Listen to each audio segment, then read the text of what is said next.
Are you frustrated with your social media sites?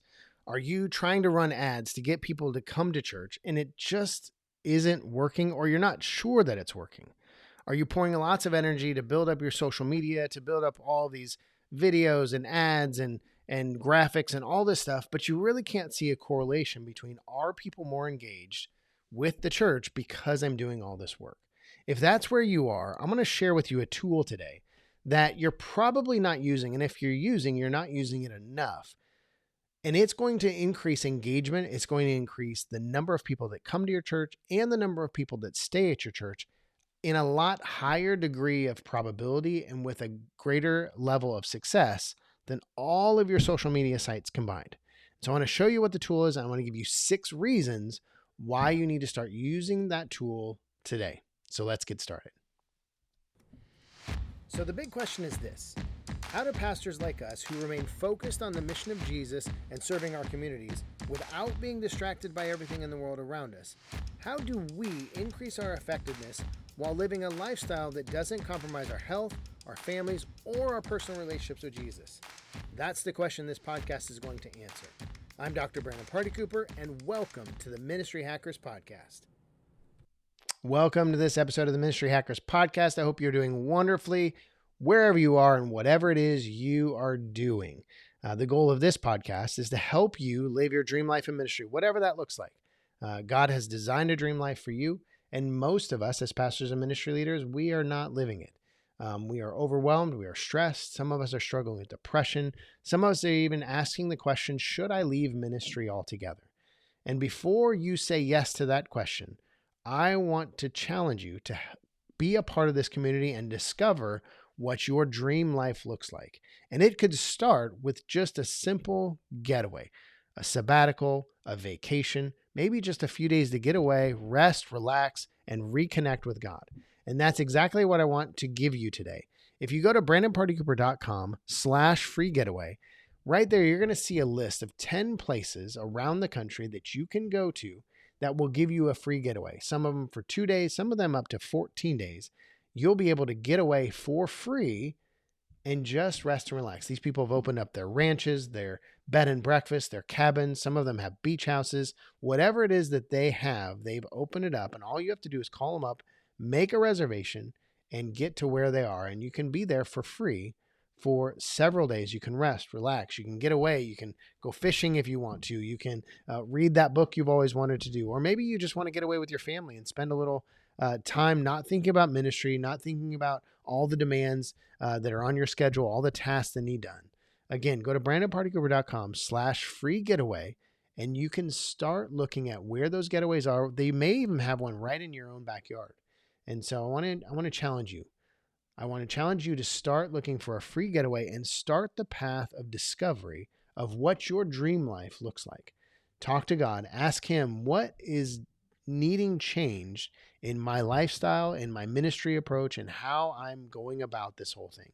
Because again, you have a dream life. He's created it for you. He's designed it for you. And I want you to start living it as soon as possible to live the fulfilling life you've been called to live.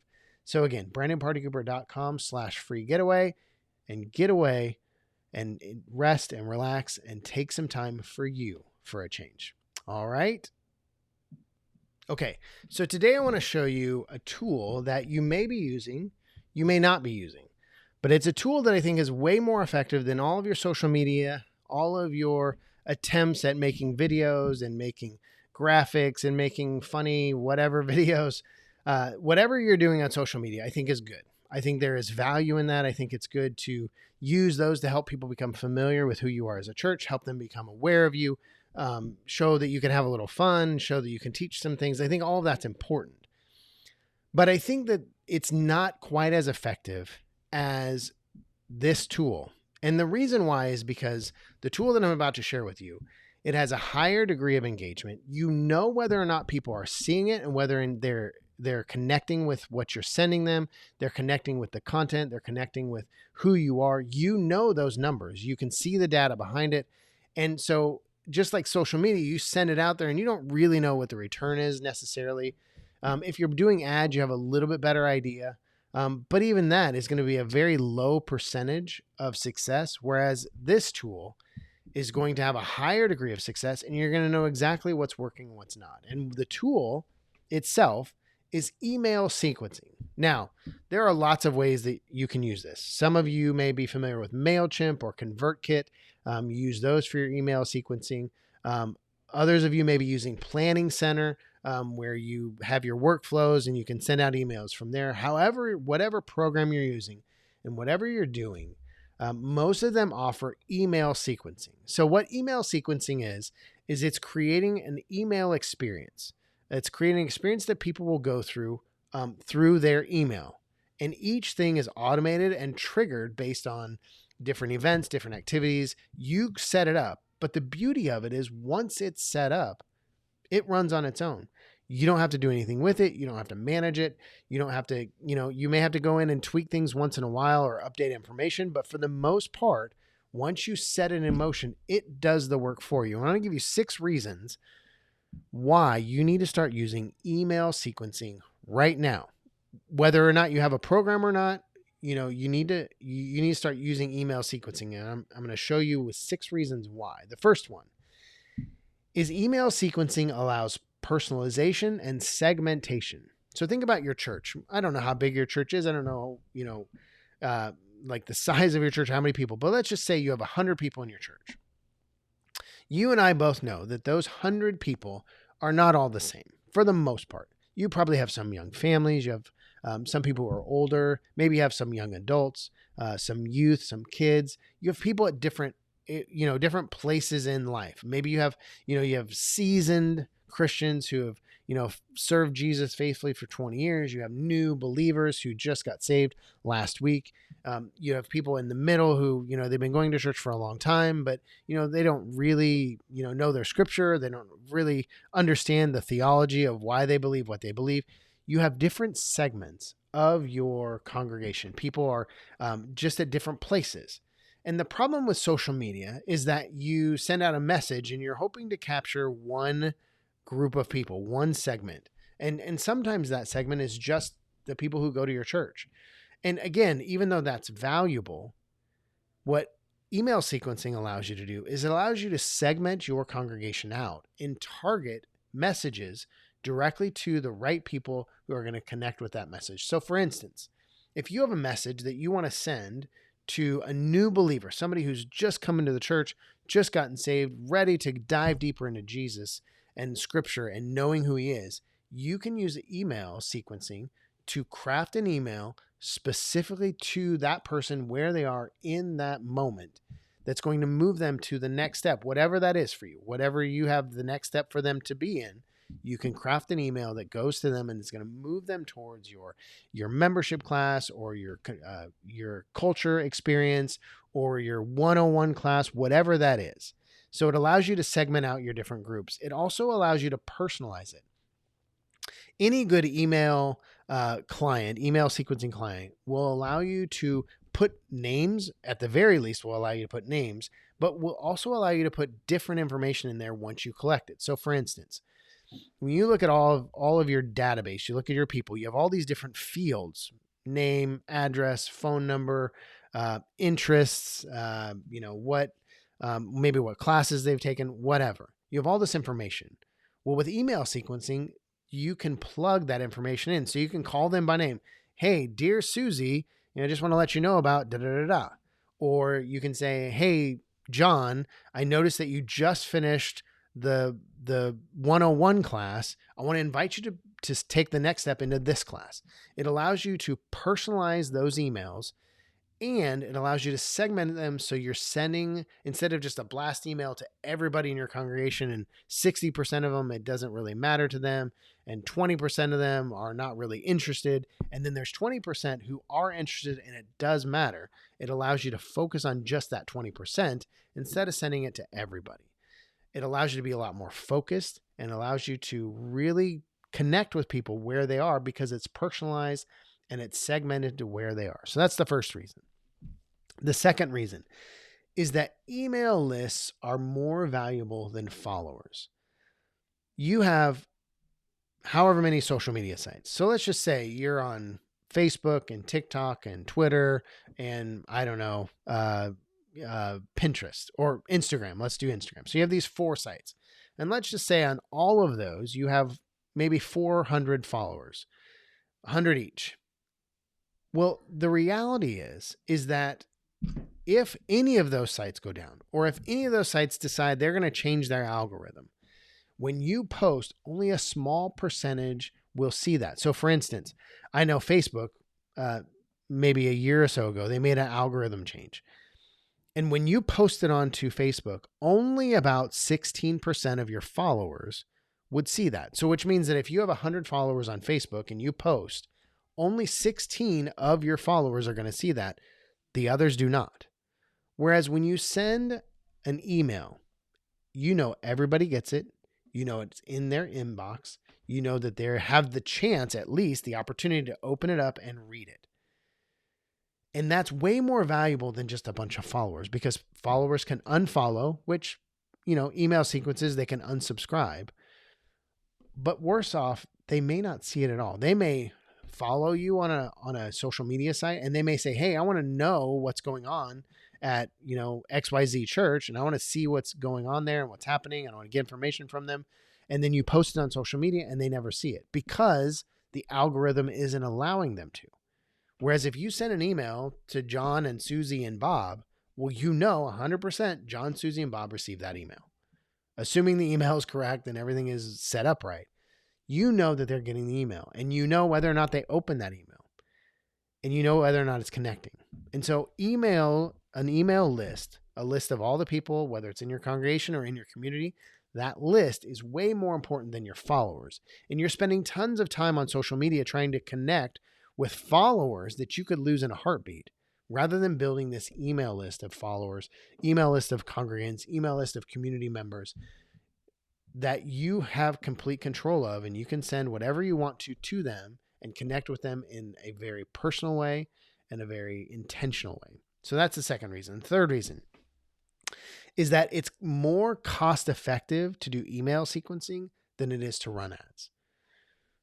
For most email sequences, you have to pay for an email client. So again, whether that's MailChimp or ConvertKit, or it's built into your Planning Center suite already, you have to pay for the program. And most of the time you have to pay a monthly fee for that. But if you're running ads on Facebook, on Instagram, on any other social media platform, the upfront money may seem like it's less, but the ROI is way higher, because again, you know who's getting it, you know if they're engaging with it, and you know it's coming to them, rather than spending, tons of money on ads and it's not connecting, it's not going to the right people, it's not set up correctly, whatever the case is. You can run a lot of ads and spend a lot of money and get very little return, as opposed to the little bit that you're going to put into your email sequencing and paying for your email client that's going to connect with everybody on the list, and you know for sure that it's connecting with them. And so your email sequencing and running your email client is going to be a lot cheaper in the long run than managing your social media sites and running ads on there. So that's the third reason. Number 4, you increase engagement because, again, you know that they're getting the message. And so let's say, for instance, you have a group of people. Let's say you have 20 people that just attended, let's say you have 20 people. I'm getting ready to send my first child to camp this summer. It's super nerve-wracking. He's 8 years old. I'm super excited for him. He's uber excited. Mom is very nervous about the whole thing. But let's just say you're getting ready to send kids to camp, and you have, 20 kids that are going. And so that means you potentially have 80 adults that you need to keep in the loop on what's going on. You need to send them the menu for lunch. You need to send the guidelines. You need to send what they need to pack. You need to send the travel schedule. You need to send all that stuff. When you put that into an email and you say, okay, I need this email to go to all 40 parents that are, responsible for these 20 children, and I'm going to send it to them, and I want them to give me food. I need them to say, hey, I got this, or I need them to say, hey, I need you to do this, or, hey, we're good with leaving at this time. You need to increase the engagement of that communication. And so you use email sequencing so that it sends out, you can set them up way in advance so that it goes out, 2 weeks, 1 week, 2 days away from the time they leave. That email sequencing goes out. You don't have to rewrite it next year because it's already done. And the setup is already set up. And when they receive it in their email, you know that number one, they see it, you know that they opened it. And you also know that if they're wanting to engage with you and respond, they can. And most of the time they will, because they're not going to engage with social media like they will an email, especially when you're talking about important things at the church that are going on or connecting with people. They're a lot more to respond to an email because it's between you and them, not a social media post or a social media blast or something like that where anybody and everybody can see it. And I know that you can use Messenger, and I get that. And that's, valuable, and there is a place for that. But I think that email is a lot more comfortable for most people because they know that it's a closed system, that it's between you and them, and that they can engage with you even on a personal level. They can engage with you and not be concerned about other people seeing it. So that's number 4. Number 5, emails are easier to collect.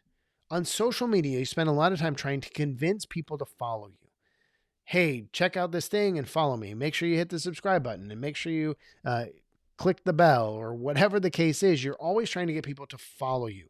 Believe me, I do this all the time with what I do, is trying to get people to follow. And that's not always easy, especially when you're dealing with a church environment where people may or may not be on social media. They may or may not want to connect with you or follow you or whatever. Even though they may attend your church, they may not want to see everything going on in your social media site. As opposed to emails, most everybody will give you their email. When they check in their kids, they'll give you their email. When they're first-time guests, most of them will give you your email because you send them a gift or you want to connect with them. They want more information. Even if people get through those 2 steps through their first time there, and if they have kids, they get through that and don't give your email, most of the time you just say, hey, I would love to get your email in the system so that we can send you important information, or so I can connect with you whenever I need to. Most people will give that to you. Most people have a pretty low threshold when it comes to churches collecting your emails, whereas opposed they have a very high threshold of following churches online on social media. And so by using your email sequencing and getting people through that window, more people are going to give you their emails. They're easier to collect and put in a list that you have control over than your social media of trying to get people to follow you day after day after day, constantly trying to convince them that it's worth their time and energy to follow you on their social media site. It's just way easier to get their email. And then the final number 6 reason why you need to start using email sequencing, again, is that you know how effective you are. If you send 100 emails out, let's say your congregation of 100, you need to send it to all of them. So you send it out. Once it's out there, you can track who opens it, when they opened it. You can track whether or not they're engaging over time. So let's say you have somebody on there who, you've sent 15 emails and they haven't opened a single one. You know that. You can look in the data and you can see, man, nobody's opening this one. Why? And you can start figuring out what's going to make it more engaging. So let's say, for instance, you want to move people through, through your culture experience. Let's say it's a 3-class experience. Well, you can send those emails out. You can write them, plan them, schedule them so they go out and they're triggered at the right times. And so when people are going through that process, you can see whether or not, John hasn't opened a single email, and maybe he's not interested in going through this class. And you can connect with him and say, hey, we've been inviting you to this class. I realize you haven't opened the emails. Is this something you're interested in? You can create a conversation around it. Or, maybe they open the first 4 or 5 or 6 emails, but since then they haven't opened any, and they've kind of, not really shown up for the class. And you can say, hey, what's going on? I noticed that you weren't really responding on the emails anymore. You haven't been coming to class. You have a lot more of an understanding of where they are, and you can know whether or not it's effective. So let's say you have an email that's supposed to get people into small groups, and you send that email out. Let's say you send that email out 100 times, and you have a button on there that says, yes, I want to join a small group. And you can look and see nobody has ever pushed that button.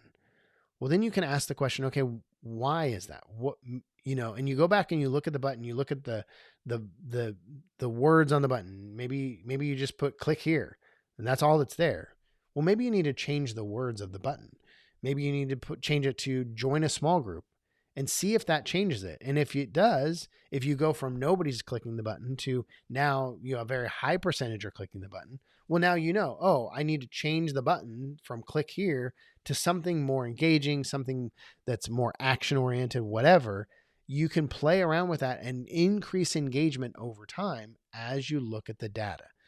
Your email sequencing is a lot more effective when you're paying attention to it and when you're looking to see what's engaging and what's not. And you can increase that engagement and make it a lot more effective than social media. Again, social media is good and there is a place for it. But I think if you're not doing email sequencing first, then you're missing out on a really high degree of engagement and really connecting with your church, your congregation, and the members within that. Even your community, you can use email sequencing to connect with people outside the church.